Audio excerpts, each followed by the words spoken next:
Young Entrepreneurs Academy's 12th Annual Saunders Scholars National Competition, presented by RIT, Saunders College of Business, Southwest Airlines, and the Saunders Foundation.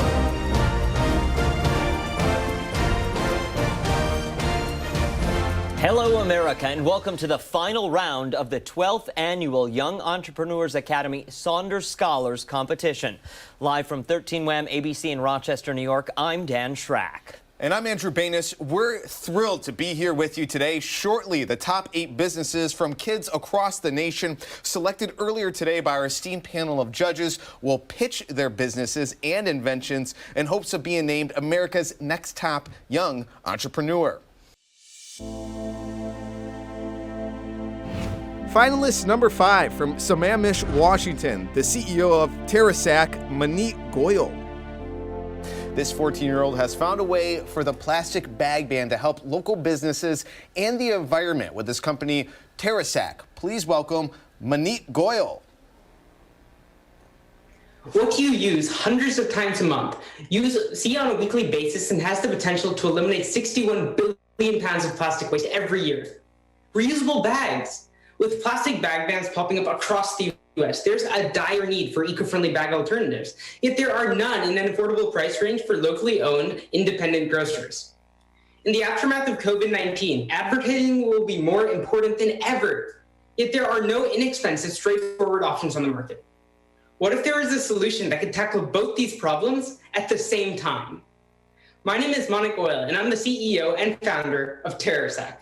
TerraSak advertises local businesses on reusable grocery bags, which we then provide for free to local grocery stores.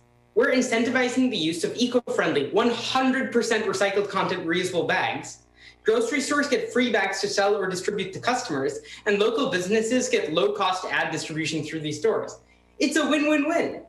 TerraSak is the only business on the market that advertises businesses on reusable bags and handles distribution for them. Our cost per 1,000 advertising impressions, or CPM rates, are over 10 times lower than leading competitors, such as Facebook or Instagram, where CPM rates can reach over $7. Our projected average is under 72 cents. Each of our bags has 8 6-inch by 6-inch advertising locations, with side ads priced at $2 each and back ads at $3. That brings in a total revenue of $20 per bag with an 80% profit margin. Advertising 8 clients per bag for our monthly minimum order quantity of 100 bags per month for 12 months brings in $19,300 in profit annually per participating store. We anticipate having 5 participating stores by September 2021, though dependent on the COVID-19 situation. After securing 8 initial clients for our first couple of stores, TerraSak will focus on forming a commission-compensated sales team to independently manage client acquisition. Our current methods of client acquisition include cold calls and cold emails, though as the pandemic subsides, we will secure in-person meetings with local store owners as well. Stores and businesses can also check us out at TerraSak.com. TerraSak is designed to scale, not just as a business, but to scale impact.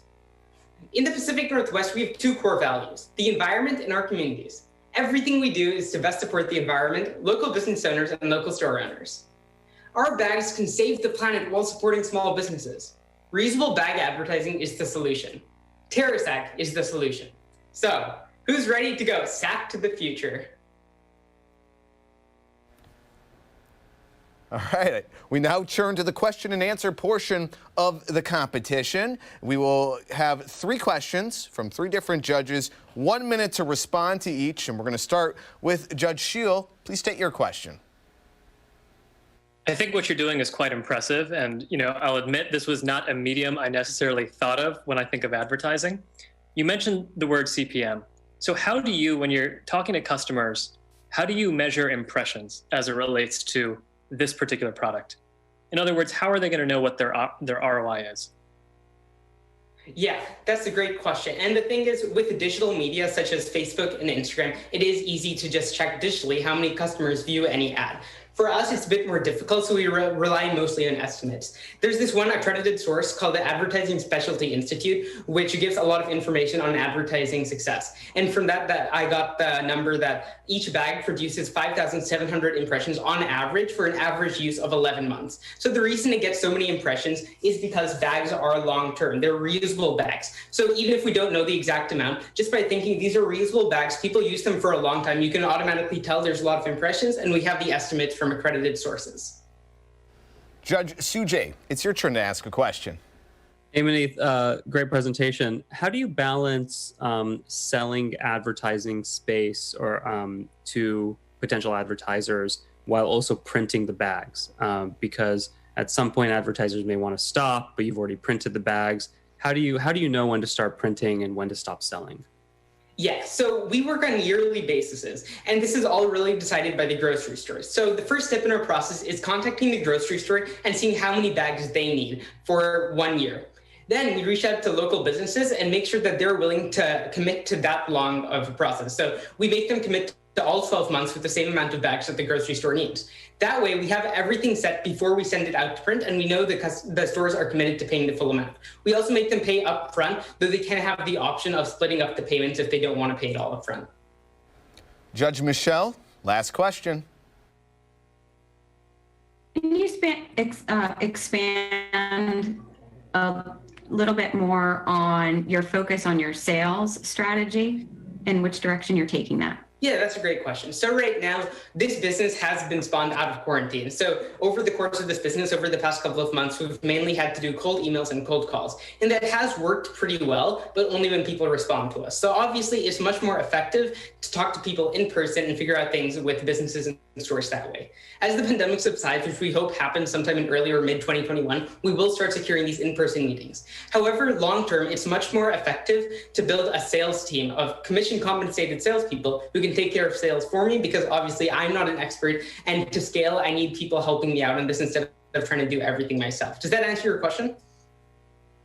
It does. Thank you very much. Thank you. Great job. Thank you, Maanit.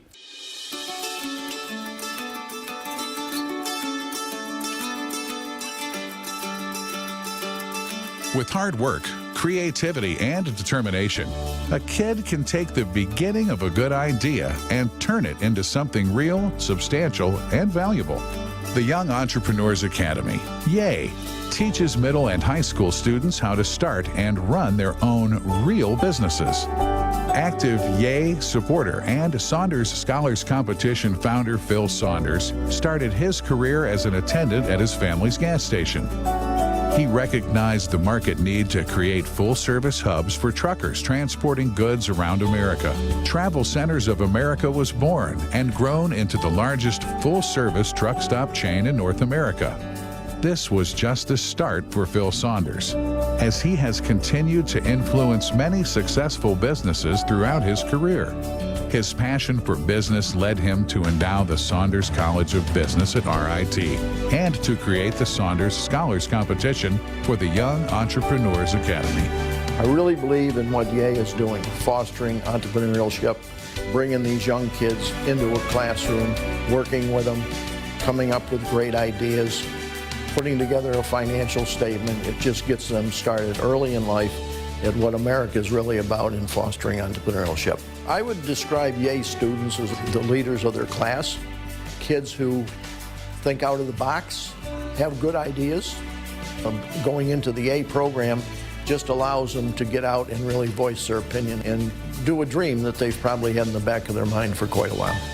I see YEA in 5 years hopefully covering most of America. I think the key to that will be to get schools, business leaders in different states to understand how great a program this is and getting behind it and supporting it, because this can be a good thing for America.